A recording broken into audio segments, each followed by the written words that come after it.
Aujourd'hui, je te montre 4 pièges à éviter pour l'examen de capacité de transport. Ce que tout candidat doit savoir, c'est que le chauffeur il est soumis à deux règles, à la RSE et au code du transport. Et on va toujours appliquer la règle la plus contraignante des deux. On va procéder ainsi dans les 4 questions suivantes. Et reste bien jusqu'à la fin parce que le quatrième exemple, très peu de chauffeurs le connaissent. Premier cas pratique, un chauffeur a conduit 3 heures, de 6 heures à 9 heures. Ensuite, il est resté à disposition pendant 2h30. Avant quelle heure doit-il prendre sa pause? Si on prend que la RSE, on considère qu'il lui reste 1h30 avant sa pause, car il a conduit que 3 heures. Il lui reste 1h30 de conduite. Sauf que le droit français, le code des transports, impose une pause avant 6 heures de travail, de 30 minutes obligatoire. En transport, c'est 30 minutes. Dans le code du travail, c'est 20 minutes. Donc, il lui reste que 30 minutes. Avant midi, il doit s'arrêter. Un conducteur prend son service à 6 heures. Il termine à 20 heures. A-t-il commis une infraction? On a besoin du détail de la journée.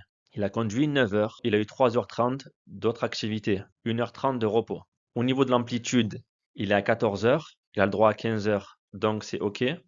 Sauf qu'il a 12h30 de temps de service. Alors que c'est 12 heures maximum. Donc il y a infraction. On a pris le code des transports. Un conducteur prend son service à 4h30. Il termine à 16h30. A-t-il commis une infraction? On va voir sa journée en détail. Il a conduit 8 heures. Il a eu 2h30 d'autres activités, plus 1h30 de repos. Donc l'amplitude, c'est OK, 12 heures. 10h30 de temps de service, c'est moins que 12 heures, sauf que il a commencé à 4h30. Le code du transport impose un temps de service de 10 heures maximum lorsqu'il y a une période d'activité entre minuit et 5 heures. Ce chauffeur a travaillé 30 minutes de 4h30 à 5 heures. Son temps de service est donc limité à 10 heures.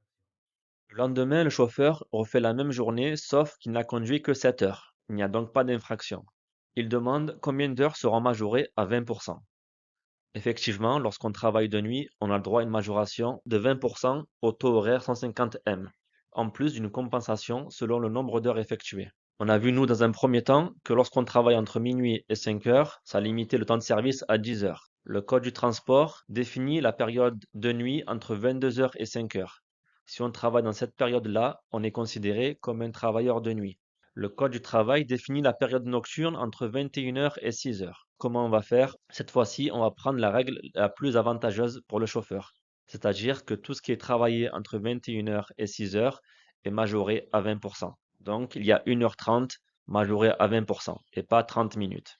J'espère que ce cours a été efficace et utile. Ceux qui passent l'examen cette année de capacité poids lourd, je propose une formation sur 5 semaines, en plus de l'accès e-learning que vous voyez ici, avec 20 chapitres complets, des exercices des QCM. Il y aura 5 semaines de cours en live, car ce qui fait la différence ce sont les cours en visio, dans lesquels je montre les pièges, les erreurs que font les candidats et surtout comment les éviter. Si vous êtes intéressé, n'hésitez pas à me contacter. Il y a des cours disponibles du matin, du soir et même le week-end. À bientôt, au revoir.